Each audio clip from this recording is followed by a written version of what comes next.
Welcome to the Simple Sophisticate podcast, where intelligent living is paired with signature style. I'm your host, Shannon Ables.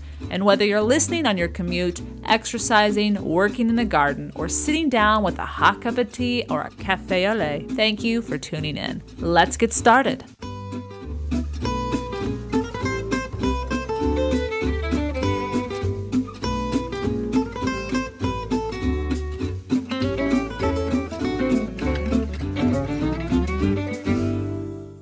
Welcome to the 176th episode of the Simple Sophisticate. Before we get started, I'd like to introduce you to today's sponsor. Kind bars are a lovely snack that I have recently been introduced to. And with the 200-calorie snack of a little bit of chocolate, a lot of nuts, and all ingredients I can pronounce, I'm on board. And I would like to share with you an exclusive offer for you to try out their new snack club. If you go to their website with the special code that I'll share with you in just a second, you can receive a free trial pack of 10 bars, all different assortment. All you have to do is pay for shipping. Now let me share with you my favorite bar. They have a dark chocolate nuts and sea salt option. And for someone who loves her almonds and loves her dark chocolate, this was a very special treat. And it definitely did satiate my palate in the afternoon, which is when I usually need that little pick-me-up.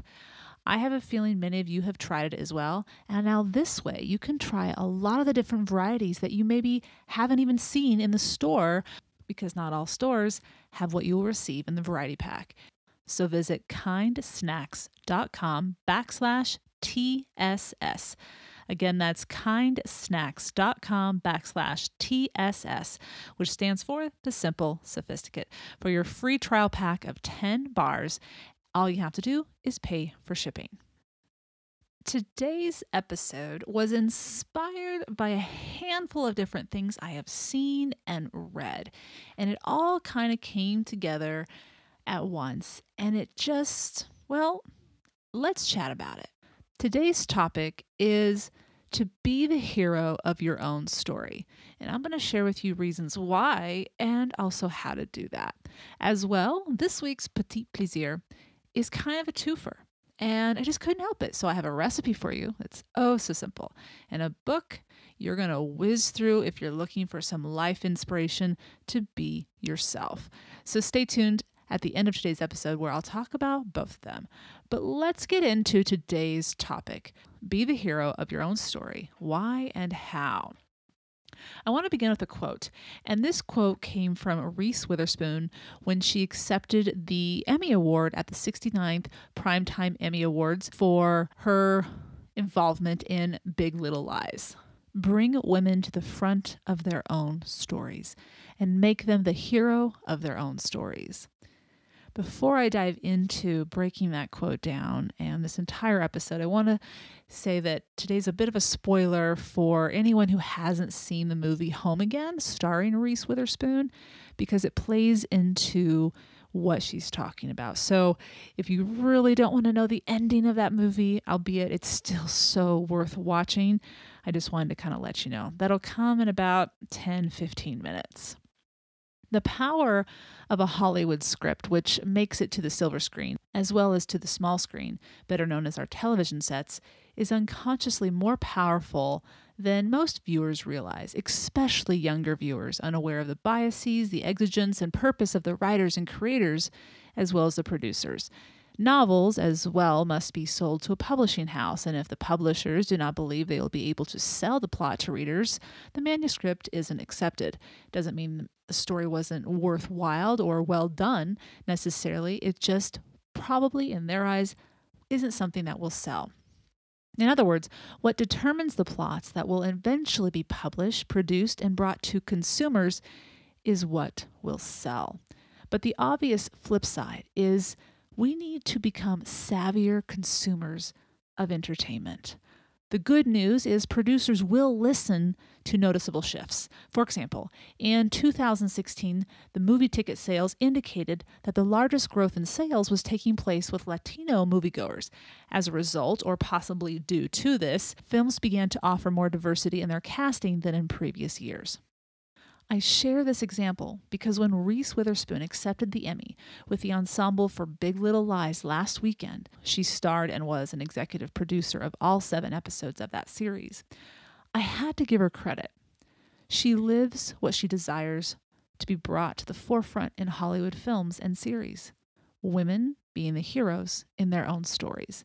For example, she started her own production company, Pacific Standard, with Australian producer Bruna Papandrea, who they produced together Wild and Gone Girl. And then she branched out on her own, Reese did, with Hello Sunshine, a digital media company, and now is bringing to the screen a few titles you might recognize.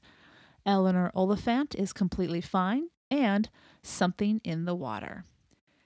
And as I shared in episode 174 of the podcast in which I review the movie Home Again, which is a film produced by Nancy Meyers and written and directed by her daughter Haley Myers-Shire, it was the ending of the movie which again revealed that Reese is indeed serious about changing the default in Hollywood that is long overdue for change. Home Again, as she describes it in a recent interview with the New York Times, isn't a romantic comedy, but rather a modern comedy. A comedy in which, in this case, a woman becomes the hero of her own story. She doesn't end up with a man who saves her from a supposed life that is empty without one. Rather, her character, Alice Witherspoon, chooses to divorce her husband, not because he cheated and not because he was abusive, because their ways of living life, of making the most of the one journey they both have the opportunity to live, had strayed into 2 completely different directions. The love, the fondness was still there, but it had changed. Her character sets boundaries, enjoys herself, supports her daughters, chases her dreams, and creates a life of everyday moments that she savors on her own terms, not Hollywood's.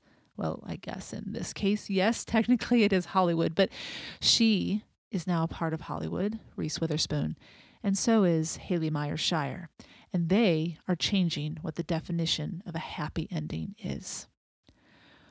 Recently, a good friend of mine who is nearing 40, as I am as well, shared that all was well in her life except the missing piece, a man. And having just stepped out of a relationship myself that I can honestly say I wasn't looking for, but was delighted to have been in, a good life is determined by one and only one person, the person living it.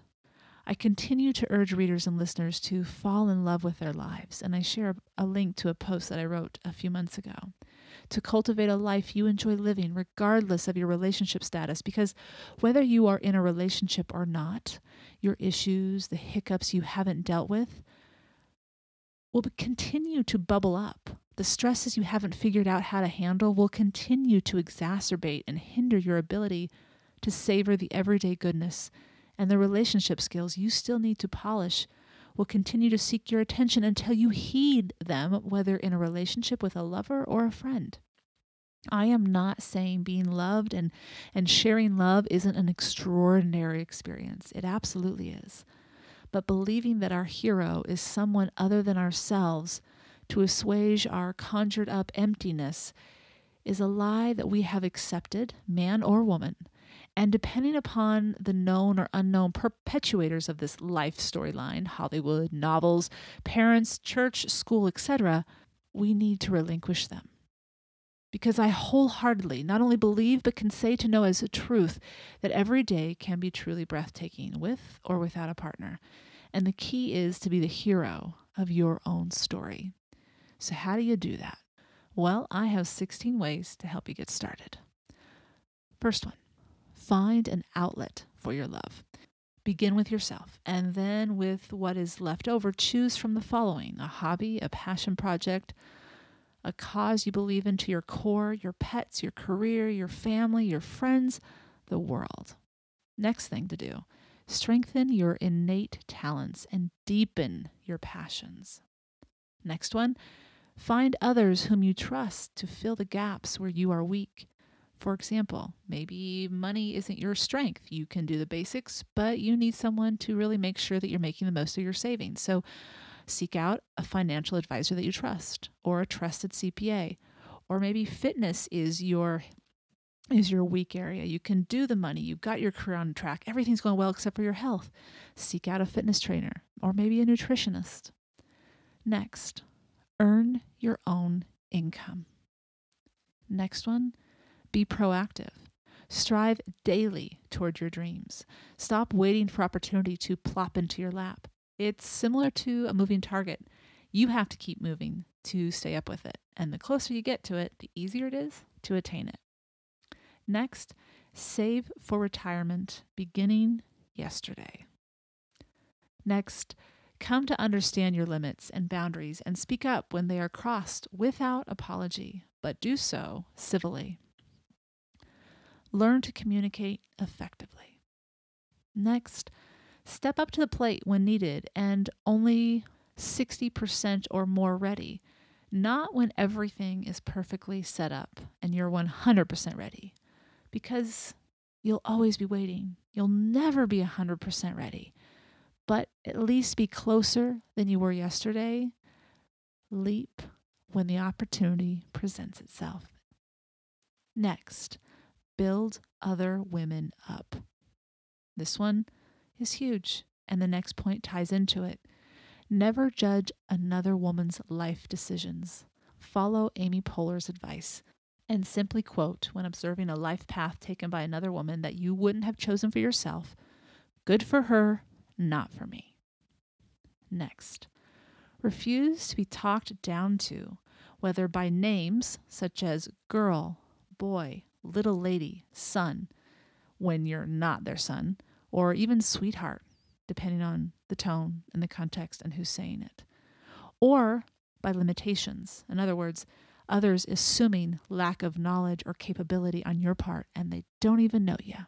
Choose either to address the issue if the relationship is necessary to keep, or simply don't respond and walk away if such names or ways of being talked to are taking place in front of you and toward you, even to people around you, that clearly indicates a lack of respect.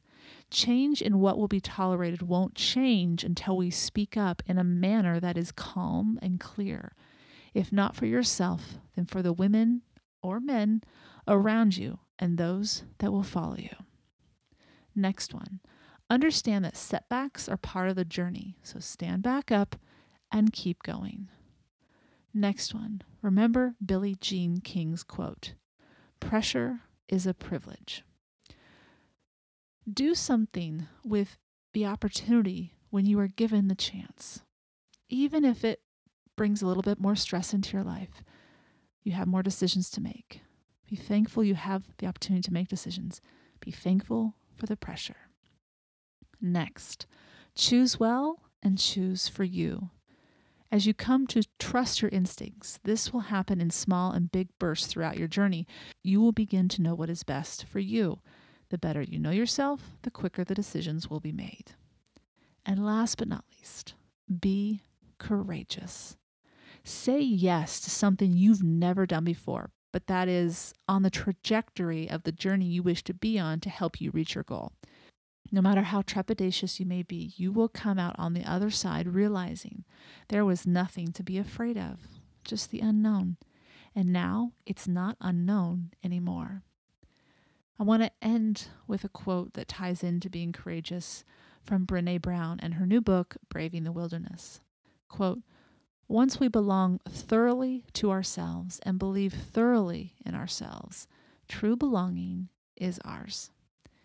Now, as I was reading her book this last week and rereading it again this weekend as I was organizing my thoughts for this episode, I felt that her reminder of being courageous to stand alone in order to belong was quite the paradox to ponder.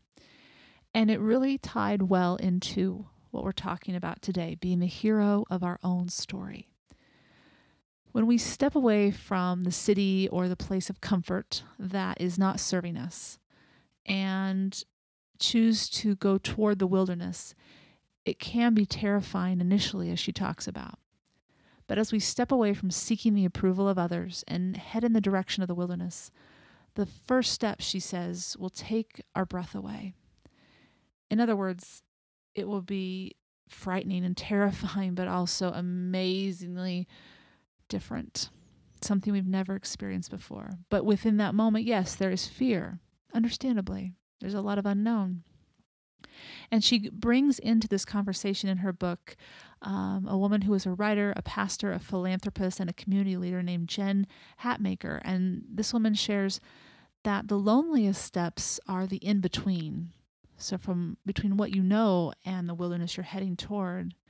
But if you stay the course long enough to actually tunnel into the wilderness, she says, you'll be shocked by how many people already live out there.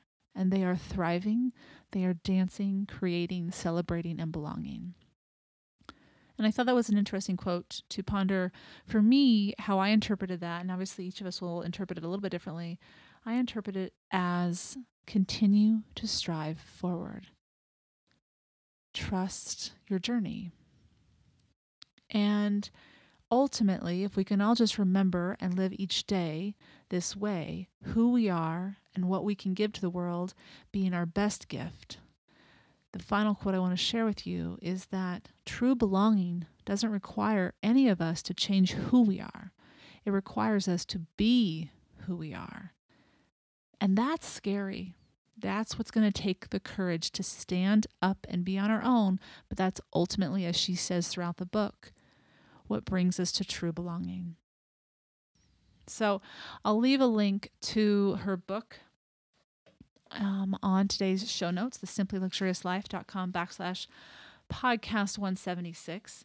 Needless to say, this is a great book. It's not as hefty as her past books. I was able to get through it fairly quickly, just reading it a few nights during the work week this last week, and annotated it like crazy, and just reread it. And there was, as a few of my readers pointed out on my Instagram feed, there were points that hit home for them, and there were many points that hit home for me as well. And I shared a few, as I just mentioned, about belonging and what it takes, the courage it takes, but the gift that we will be receiving upon our arrival at making that journey from what we know to the wilderness will be awe-inspiring. And I think that's something worth striving for, which would require us to be the hero of our own story. All right. Again, I have a few articles that you may enjoy that are similar, that are on the similar topic about being brave and being vulnerable, but also setting boundaries, as well as growth and what it takes to grow, to really be that courageous person that you are capable of being and cultivating the change that you seek. And those are all in the show notes, the simplyluxuriouslife.com/podcast 176. And stay tuned, because now we have this week's Petit Plaisir, and I'll be right back with that as well. See you in just a few.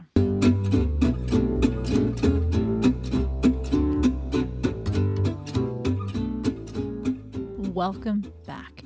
This week's Petit Plaisir is a simple anytime treat that is oh so delicious.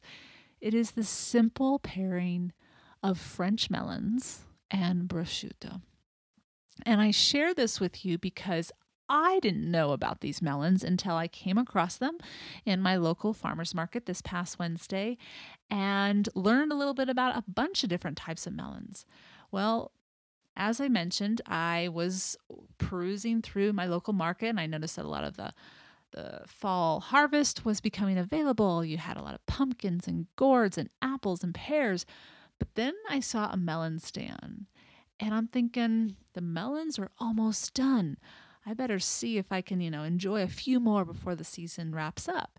And this gentleman was from Corvallis, from Red Hat Melons. So for any of you that live in Willamette Valley, in Corvallis or in the area, they also sell in New Seasons Market, in grocery stores in that area. But he came all the way over to Eugene, which is not a small drive. It's about 3 hours. So I was listening to what he was sharing with the customer in front of me, and then I asked a few questions. And he had crane melons, he had Tuscan cantaloupes, and he had heirloom melons, and he had what he called a French melon. And it's this lovely little petite melon, a little bit bigger than a softball, maybe the size of a softball, some of them. Has a little more green on the outside. And I'll share a link to my Instagram story video in the recipe page, which the link to that is on today's show notes. But it's called, after I looked it up, because I didn't know what it was called, he simply called it the French melon, which of course I was thrilled about, but then I wanted to learn more about it. And it's called the Charente melon. And it is just like a cantaloupe, except for smaller, a little more orange in the middle. And after I purchased it on Wednesday, he said, oh, wait about a day or two. It's just about ripe. Well, he was exactly right. That simple, soft, subtle sweetness that a melon tells you when it's ripe. So it started to introduce itself on Friday, Saturday. And as I shared on Instagram this weekend, I sliced and diced it up, wrapped it with some paper-thin sliced prosciutto, and sprinkled a little bit of sea salt.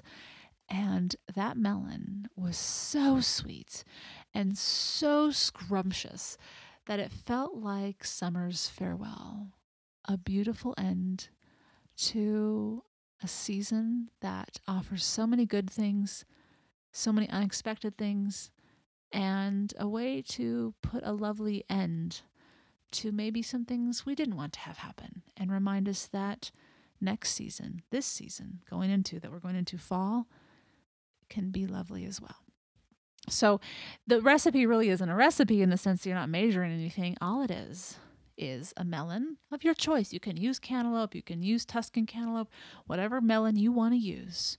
Wrap it in paper-thin sliced prosciutto and add a little bit of sea salt, and you will have a treat.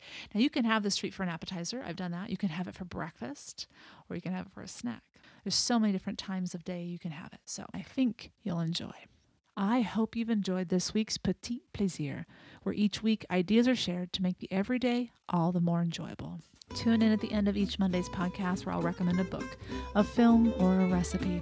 Anything that is a simple pleasure to satiate your sophisticated taste.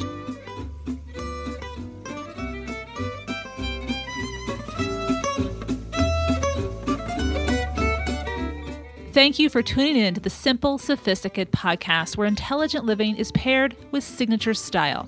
For more ideas and inspiration throughout the week, stop by the blog, thesimplyluxuriouslife.com, or pick up the book, now available on Audible, iTunes, and Amazon, as well as in paperback, Choosing the Simply Luxurious Life, A Modern Woman's Guide. To stay caught up on the most recent episodes of the podcast, blog posts, and to receive exclusive news as well as an extra dose of inspiration to start your weekend, subscribe to the Simply Luxurious Life's weekly newsletter, which arrives in your inbox each Friday morning to enjoy with a hot cup of tea or a hot cup of coffee. Thank you for listening. I'm your host, Shannon Ables. À la prochaine.